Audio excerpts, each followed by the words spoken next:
conscious noise. Hello and welcome to the first episode of Stream of Conscious Noise. I am still open to snappier titles, but I already made a Facebook page and invited everybody to it, so I'm sticking to it unless somebody gives me something real good and a real zipper. My name is Ryan Marks. I just turned 29 last month. I am non-binary. I just came out as non-binary like the month before that. I live in South Dakota, which is very, very unfortunate. I'm recording this from my back room, which I call my office, but it's really like the tiny back bedroom in my 105-year-old house. And let me tell you, this room is painted the most hideous color of all time. I don't know what exactly to call it. It's like eggshell blue, but super, super light. If you could picture a mint blue, it's like that. The most dulled down baby blue you could possibly imagine, and it is horrifying. I have done my absolute best in here to cover the walls with posters, and it doesn't help too much. And yeah, it's pretty gross. The rest of this room is, of course, covered with gear. I've got synths, I've got pedals, I've got synth pedals, I've got just junk and cables and wires and microphones fucking everywhere. I got a bunch of tapes, I got a bunch of CDs and boxes, because that's how a noise musician do. I have a bass guitar, but I do not have a regular guitar anymore because I sold it to buy a Moog. I wish that was a joke. It kind of is, but it is also a true story. So yeah, like I said, I'm non-binary, and I live in South Dakota, so I'm pretty critical of authority, religion, and anybody who's, against LGBTQ flourishing, so to speak. So I just want to get it out of the way that there is probably going to be foul language, fair criticism of religion and the police, and things like that. On the other hand, everyone's religion and views will be respected, and I'm not going to take any racism or hatred towards gays, lesbians, transgenders, genderqueers, gender fluids, asexuals, anybody. I myself, as I said, am non-binary and bisexual. So that's the flavor of the day here, just so everybody knows.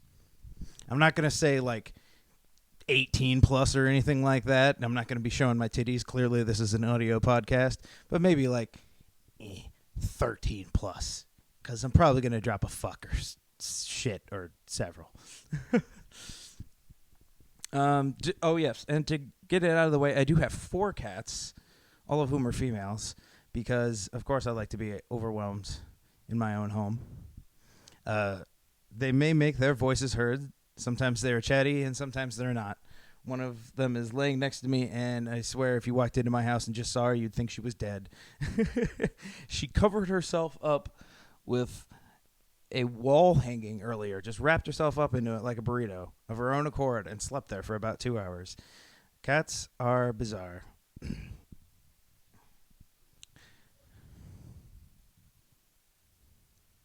So, Stream of Conscious Noise. What I want to do here is kind of just get into everything, kind of cover everything, get a nice little talk show going about all the little facets of noise, gear, tapes, CDs. What do y'all like? What do I like? What's best? What's not best? What's good? What's cool? You know, all those little goody things. And speaking of cats, the first thing I wanted to touch on were these awesome contact mics from Echo Lightwave Unspeakable that I just got. They're kind of, I would say twin, except for when you figure out what the second one is, that doesn't really work. They're contact mics. The first is a Super Kitty contact mic, and what it is it's your standard contact mic with a 1/4-inch output, but it's attached to like a plate of some composite material that I am not sure. But I have a lot of contact mics, as you might imagine, and they're usually the stainless steel sort of screwed together box, and that's really great for getting a bunch of texture for banging around. But this plate has such a cool resonance, and I've used it for a couple recordings, and it makes some really cool sounds. And I'm not sure on the material, but I banged this shit all over my floor into a bunch of junk, and you can barely tell. Like, it's sturdy material. And while I'm talking about that, I haven't used this one yet, but I'm really, really excited to plug it in. It's the Gemini twin output contact mic. I'm just reading these off of them. Like, I probably just call it the Gemini. Also has 2 cats on it. I'm a big cat person. In case you can't tell, it's going to come up a lot.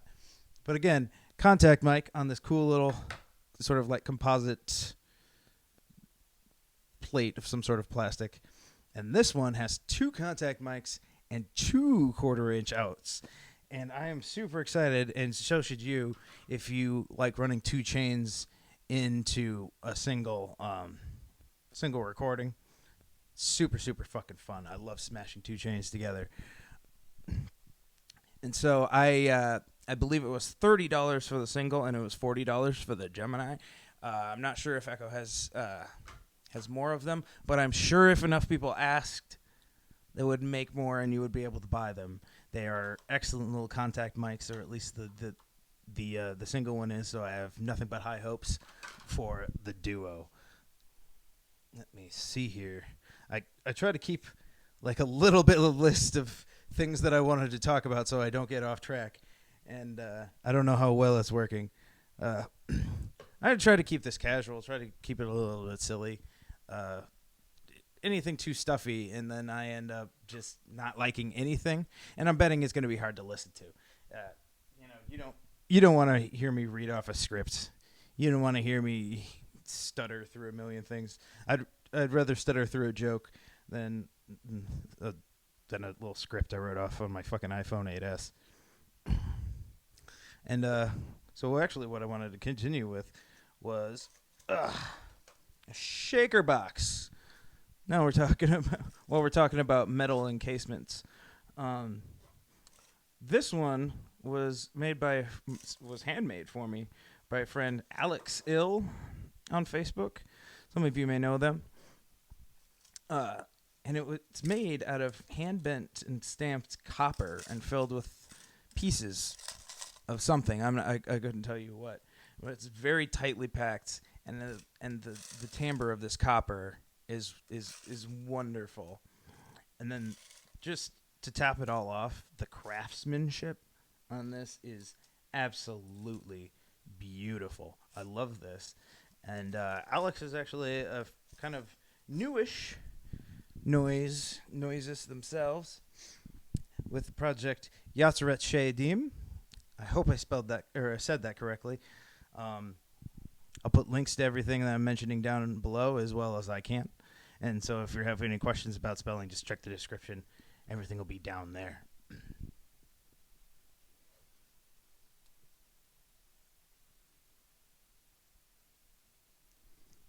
All these gaps are me trying to open my fucking iPhone and it telling me that my thumbprint is weird for some goddamn reason.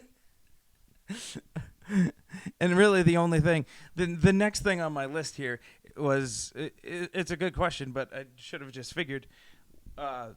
Anybody listening, what do you guys think about contact mics and shaker boxes as weapons of choice for noise? Anyway, I've seen a lot of people who get really, picky about their input choice. Some people just really hate synth noise. Some people hate like VST noise. Some people don't like contact mics. Some people hate shaker boxes. I saw that one just recently. I saw somebody post recently that they wanted to ban shaker boxes. So what do y'all think? Start a thread in the comments. I'll join in. That's what I'm here for. Personally, as you might be able to tell, I love contact mics.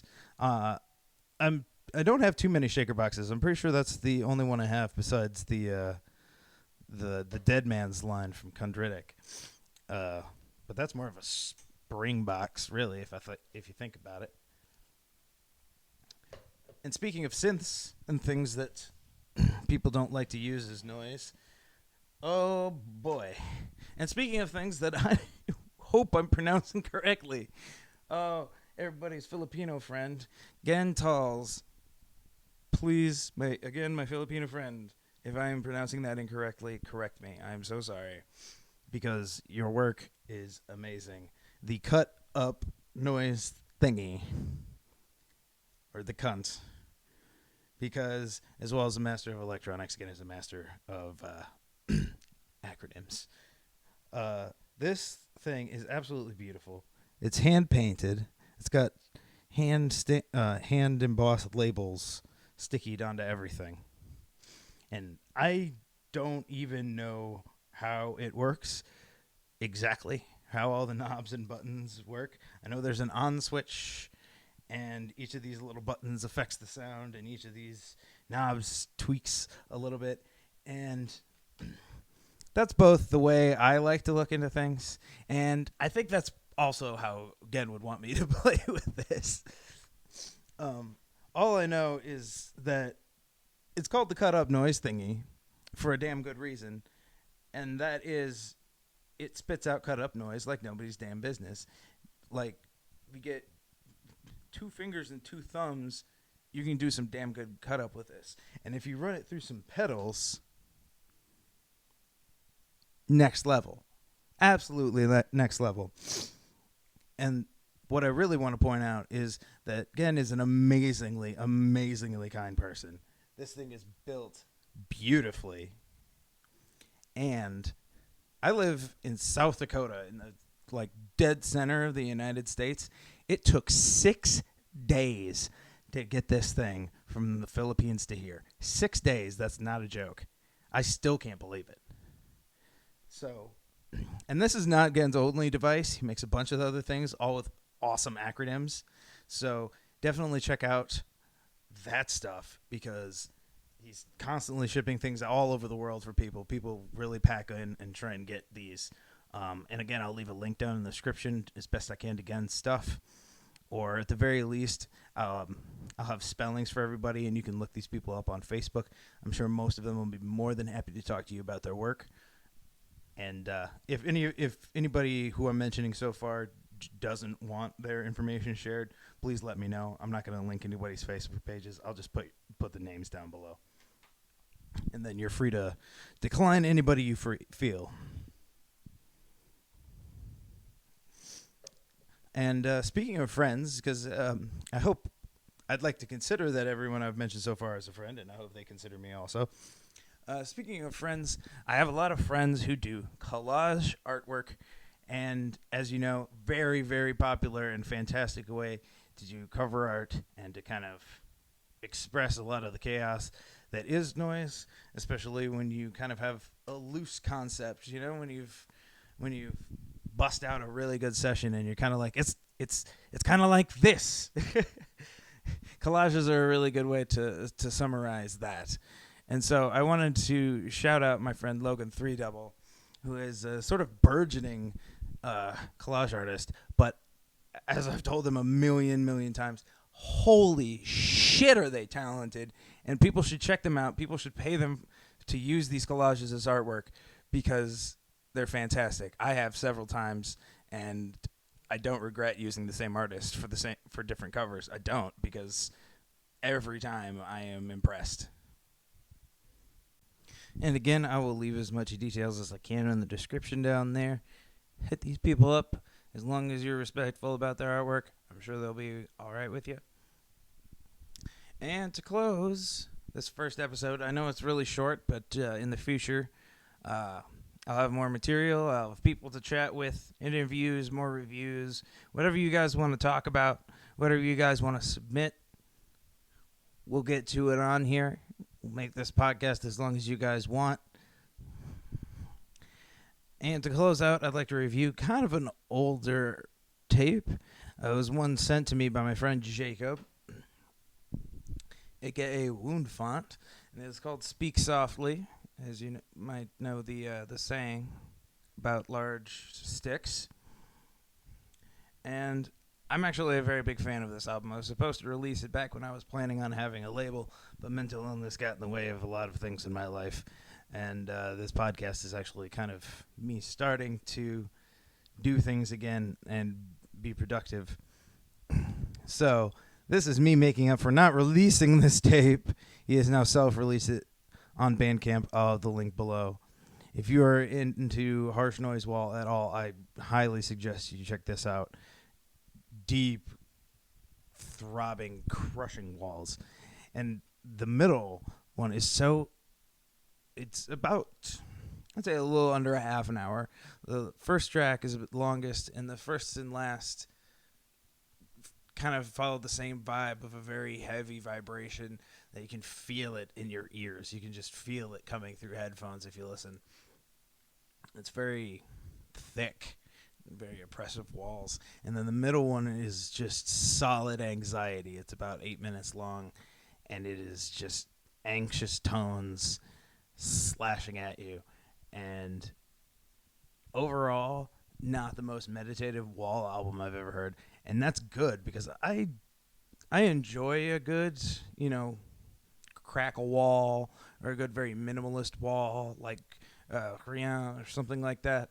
But what really gets me with wall is something that is super evocative, or maybe super violent, or things like that. And this is, I wouldn't say super violent, but it is definitely a very heavy release. And I love it. I'm really glad that it's seen the light of the day and it's available for everyone now. And again, I'll leave the link down in the bottom. That's really all I have for a first episode. You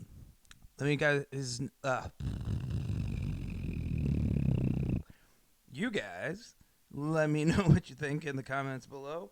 Let me know what you guys want me to talk about. I'm going to leave my email and things like that below. So feel free to submit anything of your own work, your friend's work, anybody. I'll take a look at it. I'll review it.